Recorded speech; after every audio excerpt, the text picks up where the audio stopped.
तस्मै श्रीगुरवे नमः। विष्णुपादाय कृष्णपृष्ठाय भूतले श्रीमते भक्तिवेदान्त स्वामिनिति नामिने। नमस्ते सरस्वते देवे गौरवाणी प्रचारिणे निर्विशेष शून्यवादी पाश्चात्यदेशतारिणे।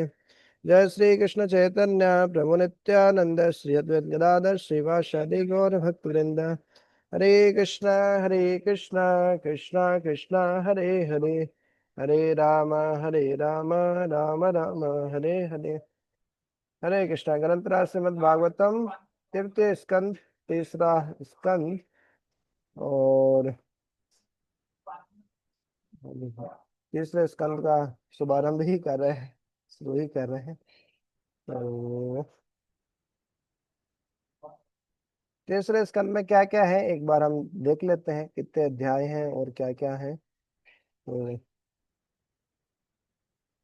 यह है हमारा तीसरा स्कंद, विषय सूची आमुख प्रस्तावना। तो पहला अध्याय में है विदुर प्रश्न पूछते हैं, विदुर मैत्रेय का संवाद है। संवाद जो है, फिर धृतराष्ट्र द्वारा पांडवों के घर में आग लगाया जाना, युधिष्ठिर को जुए में कपट से हराया जाना, विदुर द्वारा राजनीतिक सुझाव, तीर्थयात्री विदुर उग्र आवेग से यादवों की मृत्यु, विदुर की भेंट। तो ये सब चीजें पहले अध्याय में हम पढ़ेंगे।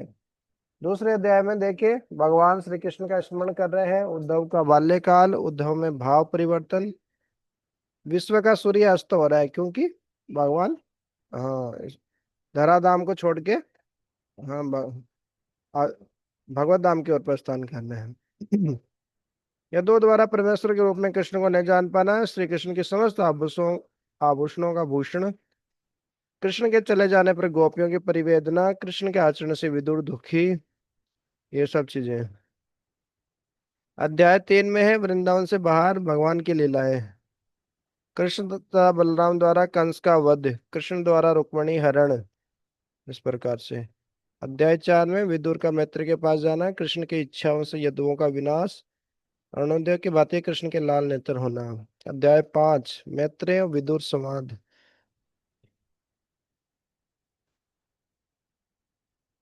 पूरा विस्तार से लिखा है इसमें। अध्याय 6 विश्व रूप की सृष्टि, विराट रूप, विश्व रूप, ये सब चीजें बता रहे हैं। अध्याय 7 में विदुर के अन्य प्रश्न हैं, समस्त शक्तियों के स्वामी कृष्ण शुद्ध आत्मा शुद्ध चेतना है। अध्याय 8।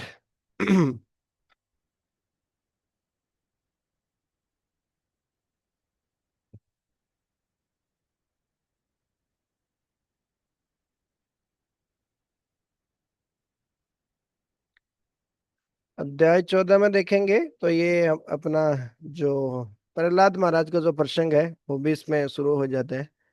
दिति का काम इच्छा से पीड़ित होना, कश्यप द्वारा दक्ष की 13 पुत्रियों से विवाह, हाँ, फिर निश्चित कार्य करने के लिए कश्यप विवश हो जाते हैं, शिव जी समय से, हाँ, ये जो प्रहलाद, ये सब इसमें आएगा प्रसंग।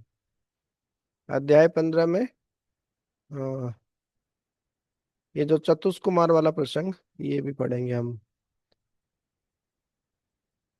फिर अध्याय 16।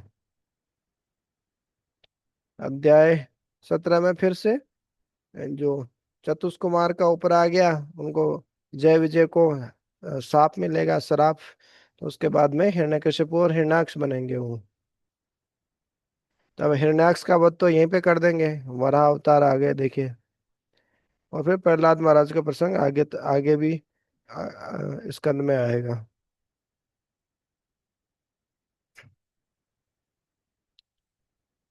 अध्याय 21 में देखेंगे आप, तो कर्दम मुनि के जो पुत्र हैं कपिल, देहोती पुत्र कपिल, हाँ, वो भगवान के ही अवतार हैं, और वो सांख्य योग अपने माता को ही उपदेश देंगे।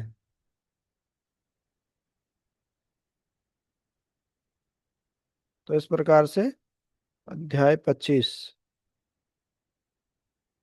अध्याय 26, 27, 28, 29, 30 से 32। हाँ, तो इस प्रकार से कुल मिलाकर 33 अध्याय है इसमें। हम्म, तो आज हम शुरू करते हैं अ, तीसरा स्कंद का। तो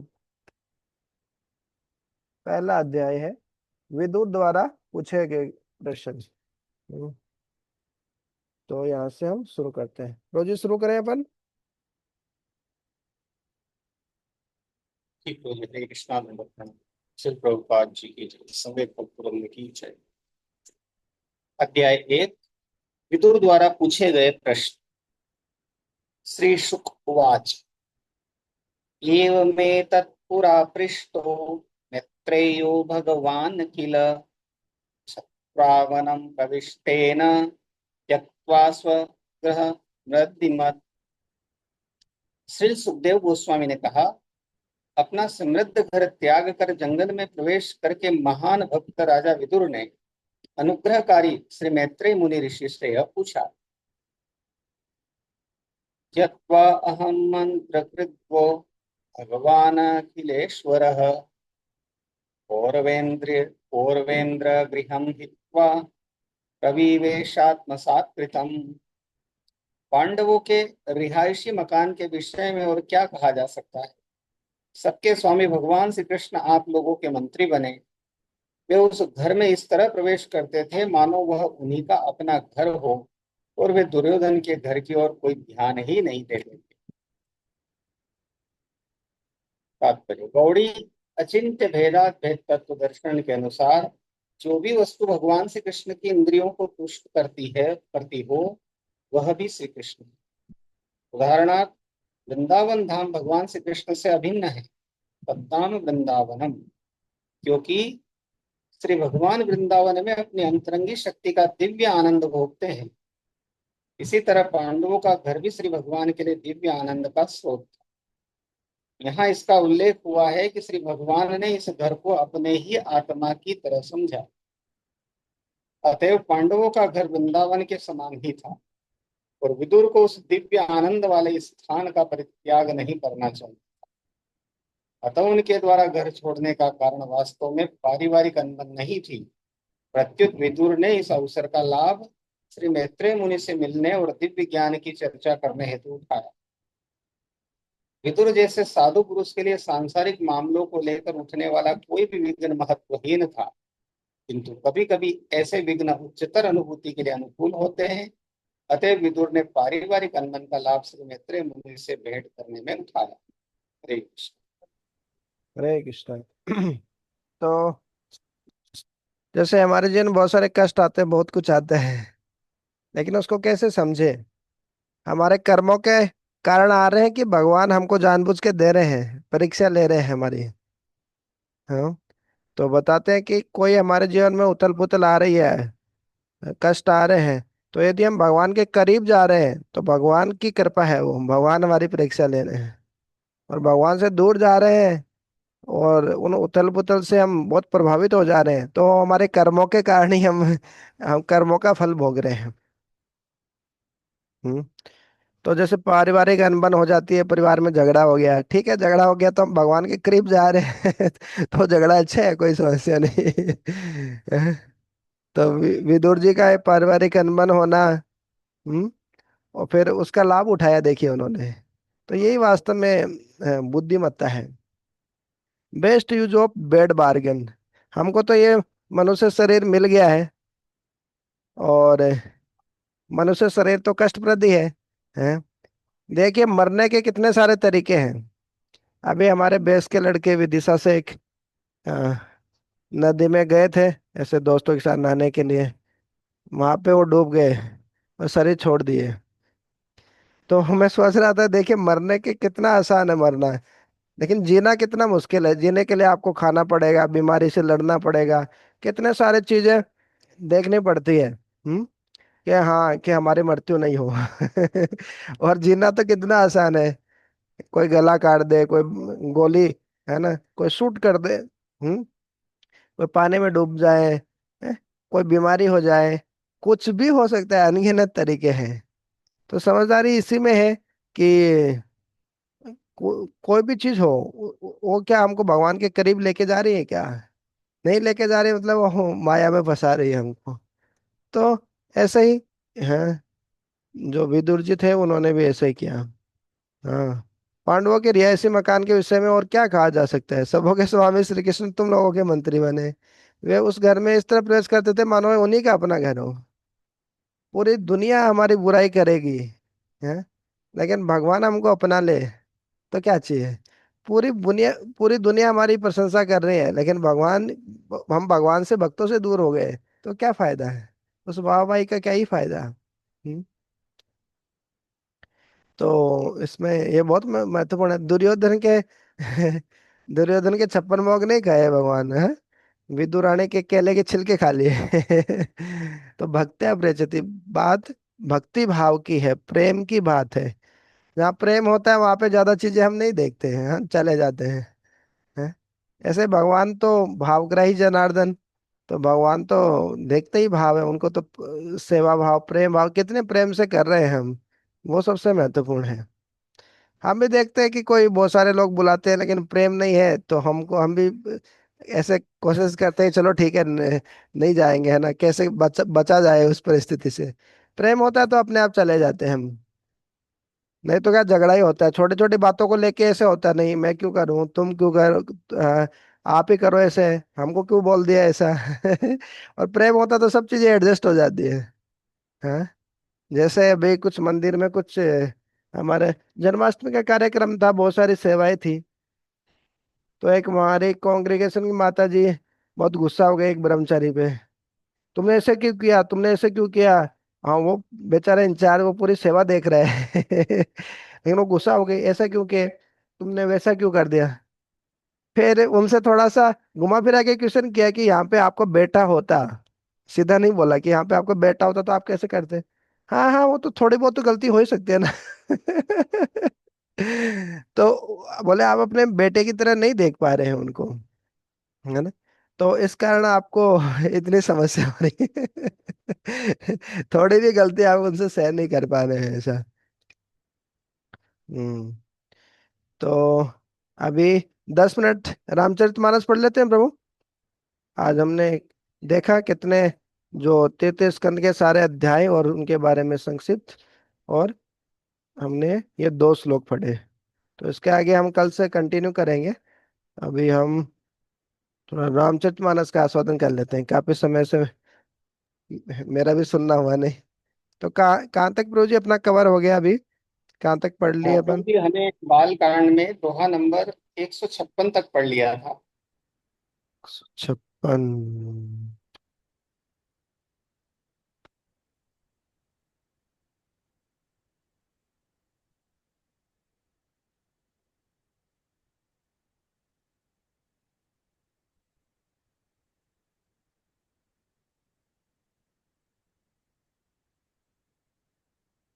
यहाँ से शुरू करेंगे रोज, है ना। हाँ, यहाँ से स्टार्ट करना है पुनः। जी। हरे कृष्णा दंड प्रणाम, श्री प्रभुपाद जी की जय, समय पूर्ण की जय, सियावर रामचंद्र भगवान की जय। इसके पूर्व प्रभु जी हमने पढ़ा था मानस में कि जो स्वयंभू मनु और महारानी शत्रुपा भगवान जो याज्ञवल्क्य जी भरद्वाज जी को भगवान के अवतार के विभिन्न कारण बता रहे हैं, और माता पार्वती जी को शिव जी बता रहे थे। उसमें एक तो हमने पढ़ा था कि नारद महर्षि देवर्षि नारद को जो अभिमान हो गया था, और फिर जब भगवान की माया का पटाक्षेप हुआ तो देवर्षि ने जो है श्राप दे दिया था कि आप भी पत्नी वियोग में पीड़ित होंगे और वानर ही आपकी सहायता करेंगे। तो एक तो वो कारण भी बताया गया है कि इस कारण से जो है भगवान अवतरित हुए। दूसरा कारण जो बताया था कि महारानी शत्रुपा और मनु महाराज ने कठोर तपस्या करी, उसके फलस्वरूप भगवान ने उन्हें दर्शन दिए और उनसे वरदान मांगने के लिए कहा। तो मनु महाराज और महारानी ने ये वरदान मांगा कि आप हमें पुत्र रूप में प्राप्त होंगे। तो भगवान ने उन्हें वरदान दिया कि ऐसा ही हो, आप अभी अमरावतीपुरी का सुख भोगने के पश्चात पुनः अयोध्या के राजा दशरथ बनेंगे और आप कौशल्या बनेंगी, तब मैं आपके पुत्र के रूप में वहां पर प्रकट होऊंगा। एक तीसरा कारण हम पढ़ने जा रहे थे कि एक केकई देश है, वहां के सत्यकेतु नाम के एक राजा थे, जो बड़े ही प्रतापी राजा थे। उनके 2 पुत्र थे। बड़ा पुत्र प्रताप भानु और छोटा अरिमर्दन। इस प्रकार से राजा ने अपने बड़े पुत्र प्रताप भानु को राजकाज सौंपा और प्रताप भानु ने जो है विश्व विजय कर लिया। विभिन्न राजाओं को परास्त करके सातों महाद्वीप संपूर्ण भूमि पर अपना शासन स्थापित किया और इस प्रकार से वे चक्रवर्ती सम्राट बन गए। वे बहुत बहुत ही धर्म परायण राजा थे, प्रजा वत्सल राजा थे। इस प्रकार से और उनके जो भाई अरिमर्दन थे वे भी महान प्रतापी थे और इनके मंत्री थे जिनका नाम था धर्मरुचि। तो इस प्रकार से वेद के विधान के अनुसार ही अपना राजकाज चला रहे थे। एक बार राजा जो है, क्योंकि राजा ने परास्त कर दिया था समस्त राजाओं को, इसलिए राजा के बहुत सारे शत्रु भी हो गए थे। एक बार राजा जंगल में शिकार के लिए जाते हैं। वहां पर उनका एक शत्रु राजा जो उनसे परास्त हो चुका था, वो बदले की आग में जल रहा था और उसने वानप्रस्थ ले लिया था। घने जंगल में अपनी कुटिया बना करके वहां अपना जीवन व्यतीत कर रहा था और इस अवसर की ताक में वो लगातार प्रतिशोध की भावना पाले हुए था कि कब मुझे मौका मिले और कब मैं जो है प्रताप भानु राजा को से बदला लूं। इस प्रकार से वहां पर एक दैत्य से उसकी मित्रता हो जाती है। अब जब उसे लगा, पता चला कि प्रताप भानु राजा जंगल में शिकार के लिए आया है, तो उसने अपना जो दैत्य मित्र था उससे कहा कि तुम राजा को घने जंगल में भटकाओ।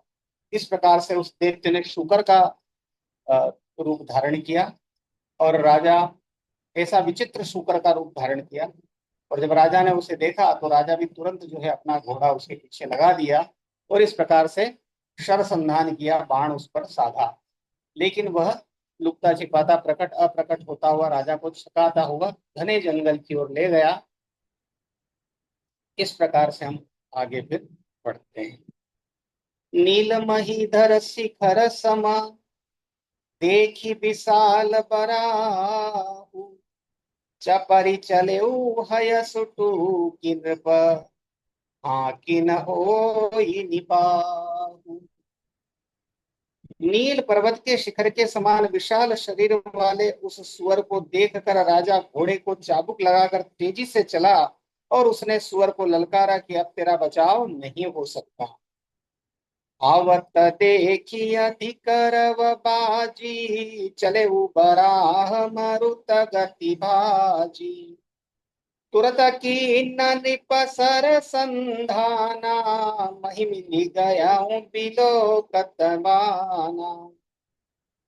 अधिक शब्द करते हुए घोड़े को अपनी तरफ आता देखकर सुअर पवन वेग से भाग चला। राजा ने तुरंत ही बाण को धनुष पर चढ़ाया। सुअर बाण को देखते ही धरती में दुबक गया। तकी तकी तीर मही सचलावा करि छल सुअर शरीर बचावा। प्रगटत दूरत जाई मृग भागा ऋषभ सभूप चले संग लागा। राजा तक तक कर तीर चलाता है परंतु सुअर छल करके शरीर को बचाता जाता है। वह पशु कभी प्रकट होता और कभी छिपता हुआ भागा जाता था और राजा भी क्रोध के वश उसके साथ पीछे लगा चला जाता था। इस प्रकार से वह सुकर जो है राजा को छका रहा था, भटका रहा था। गयव दूरी घन गहन बराहु जहाँ नाही न गजबाज निबाहु। अति अकेल बन विपुल कलेसु तदपि न मृगम गत जाई नरेसु। सुअर बहुत दूर ऐसे घने जंगल में चला गया जहाँ हाथी घोड़े का निवाह नहीं था। राजा बिल्कुल अकेला था और वन में क्लेश भी बहुत था, फिर भी राजा ने उस पशु का पीछा नहीं छोड़ा। बोल बिलो की भूप बड़ धीरा भागी पेट गिरी गुहा गभीरा। अगम देखी निप अति पछिताई फिर महाबन परे बुलाई। राजा को बड़ा धैर्यवान देखकर सुअर भागकर पहाड़ की एक गहरी गुफा में जा घुसा। उसमें जाना कठिन देख कर राजा को बहुत पछता कर लौटना पड़ा, पर उस घोर वन में वह रास्ता भूल गया। इस प्रकार से राजा जो है रास्ता भूल जाते हैं।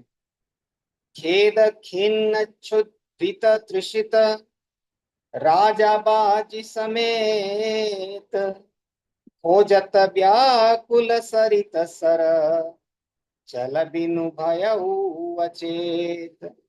बहुत परिश्रम करने से थका हुआ और घोड़े समेत भूख प्यास से व्याकुल राजा नदी तालाब खोजता खोजता पानी बिना बेहाल हो गया। इस प्रकार से राजा बहुत थक गए, बहुत प्यास लगी उन्हें, भूख भी लगी थी, और इस प्रकार से वे रास्ता जंगल में भटक जाते हैं।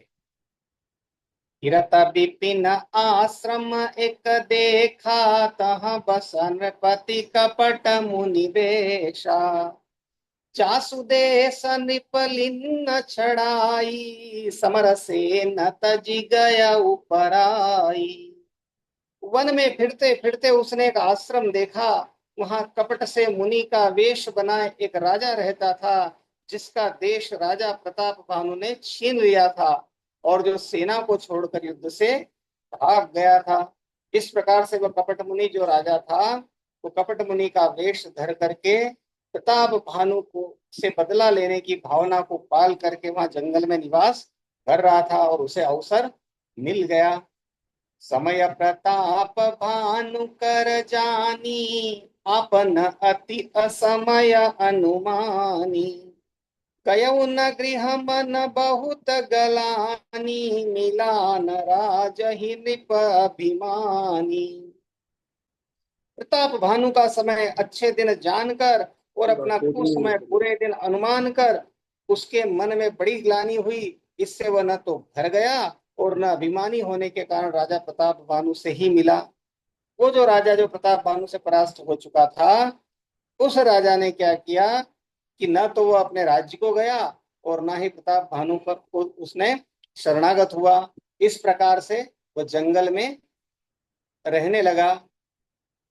रिस उर मारी रंक जिमि राजा, विपिन बसहि तापस के साजा, तासु समीप गवन नृप किन्ना, यह प्रताप रबिते ही तब चिन्ना।